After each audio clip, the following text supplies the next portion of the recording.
मंत्रिमंडळाच्या प्रगती पुस्तकात मी नापास झालो नाही. बंजारा समाजाच्या संवाद बैठकीमध्ये मंत्री संजय राठोड यांनी हे वक्तव्य केले. मी नापास होऊ शकत नाही. एकनाथ शिंदेंना नापास करेन असं राठोड यांनी म्हटलंय. उद्धव ठाकरेंसोबत माझे आजही चांगले संबंध आहेत असंही राठोड यांनी म्हटलंय. भाषण संपल्यावर पत्रकारांच्या प्रश्नानंतर राठोड यांनी मात्र प्रश्नावरती घुमजाव केलाय.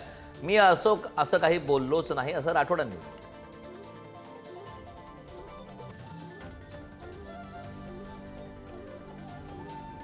पुस्तकात संजय राठोड नापास मोको परीक्षा करायला दिलो कोणी आणि डिझेल तपास कोणी माझा पेपर आणि नापास किती आहो बदल एकनाथ शिंदे बा संजय राठोड नापास होऊ शकत नाही. नाही तर तुम्हाला नापास करा जो बोले सांगू आता कोणी म्हणतो म्हणजे मला म्हणतो माहीत मग उद्धव ठाकरे साहेब सोबत आपले असे संबंध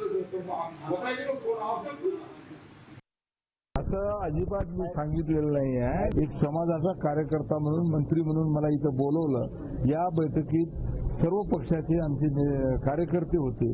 वेगवेगळ्या पक्षामध्ये ते काम करतात आणि म्हणून त्यांना मी असं म्हटलं की वेगवेगळे वरचे सुद्धा नेते हे वेगवेगळे मतं जरी असत असतील तरी मनानं हे अतिशय मनभेद हे करत नाही. तसं तुम्ही भूमिका घ्या. तुम्ही सुद्धा आपल्या आपल्या पक्षाची जबाबदारी पार पाडताना मनभेद कुठेही ठेवू नका. मतभेद राहिले तरी चालतील असं मी बोललो.